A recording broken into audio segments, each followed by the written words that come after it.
Ini adalah kehamilan pada sekitar 16 minggu, di mana si ibu ini sudah menikah cukup lama dan ini baru kehamilannya yang pertama kali. Dan dia telah melakukan pemeriksaan NIPT atau Non-Invasive Prenatal Test, dengan hasilnya ada kelainan genetik trisomi ya. Namun dokternya tidak menemukan ada kelainan pada janin ini, lalu dirujuk ke saya untuk pemeriksaan fetomaternal, konsultan fetomaternal. Dan saya menemukan tengkuknya tipis ya, jauh di bawah 2,5 mm.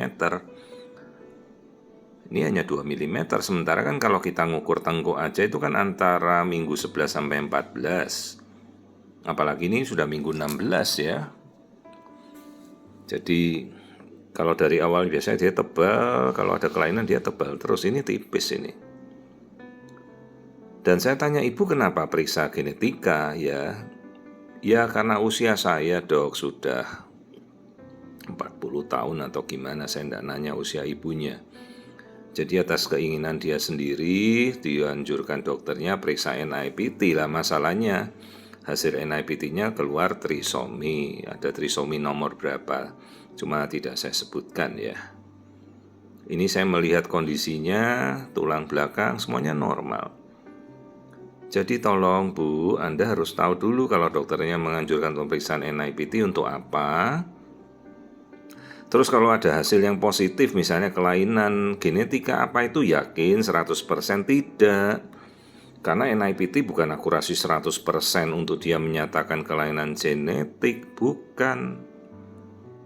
Terus kalau bukan dari janinnya, kelainan itu bisa dari mana dok? Bisa dari plasenta, namanya plasenta mosaicism. Jadi yang kelainan bukan janinnya, tapi plasentanya yang membawa genetik yang cacat lah. Darah DNA-nya itu tercampur di tubuh ibu gitu.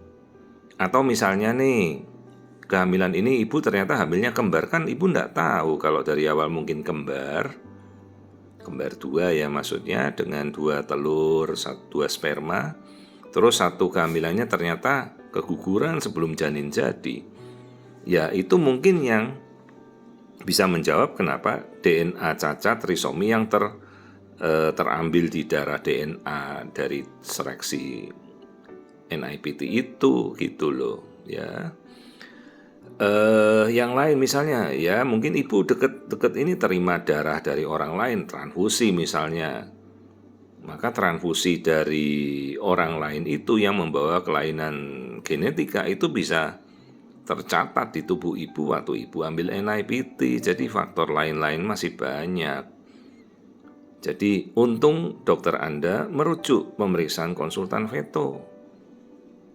Karena kebetulan di kota besar ya repot kalau kota kecil atau di daerah ya.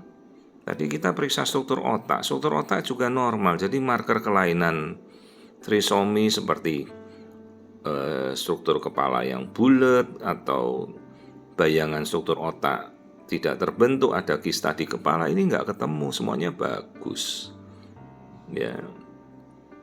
Karena NIPT ini kan sudah sampai ke daerah-daerah ya, sangat terjangkau.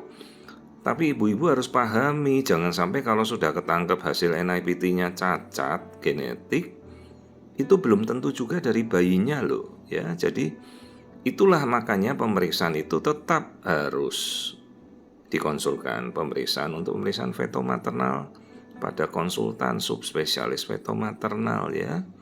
Fetomaternal itu bukan USG ya, fetomaternal itu adalah seorang dokter kandungan, sekolah lagi, bisa sampai 5 tahun itu sekolahnya, ambil subspesialis. Lah dia nanti yang melihat apakah benar itu kelainan. Terus kalau memang kelainan, tindakan apa yang mau kita lakukan ya. Analisa DNA tipe apa yang mau kita ambil gitu. Dan kita harus menguasai pemeriksaan screening USG ini dengan betul.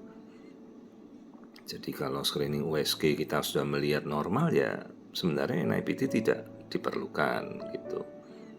Nah sementara dari kasus trisomi yang terdeteksi dari NIPT ibunya ini, Seharusnya itu ada kelainan jantung, muka, tengkuk, nasal bone, semua harus muncul. Ini tidak ada.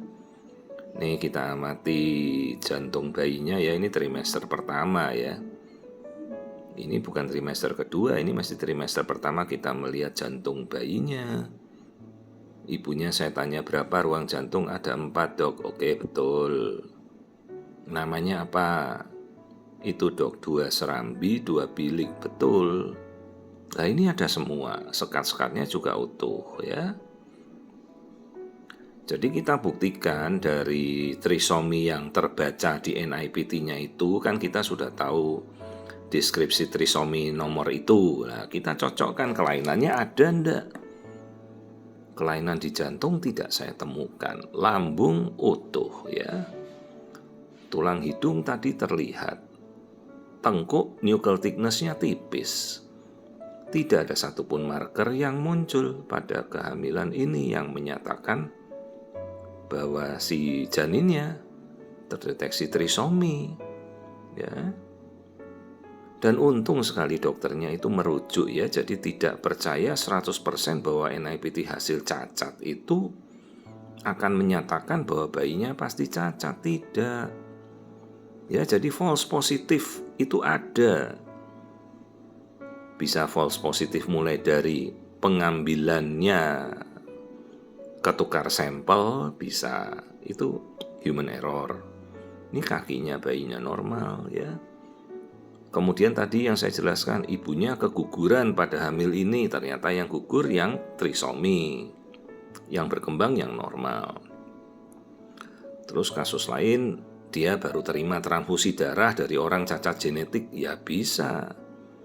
Dan yang terakhir adalah mosaicism dari plasenta, makanya kalau di Jawa itu plasenta itu adalah saudaranya si janin ya. Dan itu harus kita hormati, makanya sekarang itu pembuktiannya benar bahwa plasenta bisa membawa DNA yang berbeda dengan janin, itu benar ya. Jadi mosaicism placenta, mosaicism of the placenta itu dia punya DNA yang berbeda dengan janin ini, sementara si dedeknya normal ya. Bayangkan kalau si ibunya sampai percaya, berapa resikonya yang banyak sekali itu pasti terjadi ya. Dimana kita percaya 100% ya trisomi. Ibunya sudah cemas ya, bahkan mungkin diputuskan untuk tidak melanjutkan kehamilan hanya berdasarkan hasil NIPT ya. Bayangkan kalau tidak kita cek screening seperti ini, tuh lihat tangan ibu, tangan janinnya bisa gerak-gerak bagus, kuping, hidung, muka, dagu, bibir, profil wajah semuanya bagus. Sementara trisomi yang ditemukan ini hasilnya babak belur semua itu kalau kelainannya ya. Wajah kelainan parah, otak juga, tengkuk juga, ya, jantung juga. Ini saya tidak temukan marker apapun.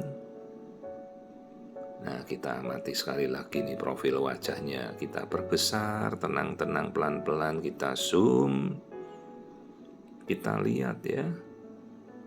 Tuh hidungnya normal, mata normal, jari tangan semuanya terbentuk ya, tangan juga bagus. Makanya saya jelaskan, untung sekali dokter sejawat ini bijak dan teliti, jadi dia tidak mempercayai 100% pada hasil NIPT trisomi itu. Dan dia anjurkan ibu segera cari dokter Wiku, minta di screening yuk. Nah ini kita lihat jantungnya kembali, karena dari tipe kelainan ini jantungnya ada kelainan parah. Ternyata jantungnya 4 ruangnya bagus ya.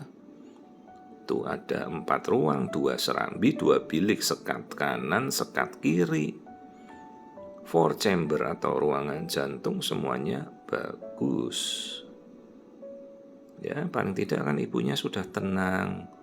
Tapi kadang kalau sudah tahu misalnya dia kelainan genetika, apakah kita bisa tenang kalau jadi orang tua si bayi ini?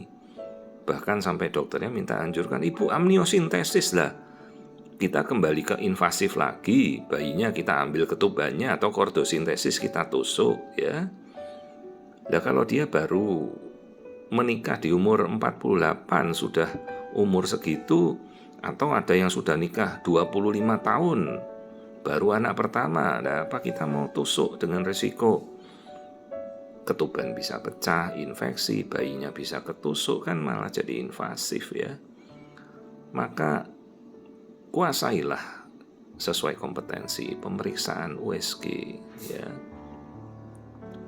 Dan kita bersikap, misalnya kalau ada suatu kelainan ya ibu bisa dirujuk ke feto maternal screening untuk cari konsultan feto. Ini lensa mata bayinya kiri kanan tuh bola mata. Bening ya dok? Iya, jernih. Ya, tidak ada kelainan. Sementara kalau kelainan pada trisomi yang ibu temukan di NIPT itu bentuk wajah sudah bermasalah, termasuk dari bola mata ya. Coba ibu cari di penjelasan saya kasus-kasus seperti itu di YouTube, banyak kok ya. Iya dok, kemarin sebelum saya datang sudah cari info tentang Dokter Wiku dulu ada di YouTube ya. Silahkan ya. Jadi kita sudah punya gambaran. Ini saya tidak temukan ada kelainan apapun ya Bu. Jadi plasenta itu yang bisa, ternyata trisominya dari plasentanya si dede ini. Jadi yang cacat itu plasentanya, itu nggak ngapa-ngapain. Nah terus kita lihat tali pusat itu ada 2 vessels umbilical. Nah itu di kayak huruf V itu ya, itu di daerah kantung kencingnya si dede. Jadi kelihatan V itu artinya jumlah tali pusatnya normal. Kalau ada kelainan tali pusatnya cuma single. Nah ini ada 2 cabang, itu normal, umbilical cord. Jadi dari semua awal sampai akhir udah berapa menit ini, 12 menit lebih nih, saya tidak menemukan apa-apa itu ya. Ibu nanti kembali pada dokter Anda bahwa hasil laporan saya tidak menemukan masalah. Jangan lupa ya, screening pada trimester kedua 24 minggu. Misalnya ibu mau lakukan pembanding kembali 1 kali NIPT, tapi ya saya berikan rekomendasi untuk pemeriksaan NIPT yang memang standardized ya, jadi sesuai dengan standar internasional. Dan itu sekarang sudah sangat terjangkau ya. NIPT dasar itu udah sekitar di bawah 2 juta, 1,5 sekitar. NIPT komplit aja mungkin sekitar 2,5 atau 2,8 ya, semuanya normal ini.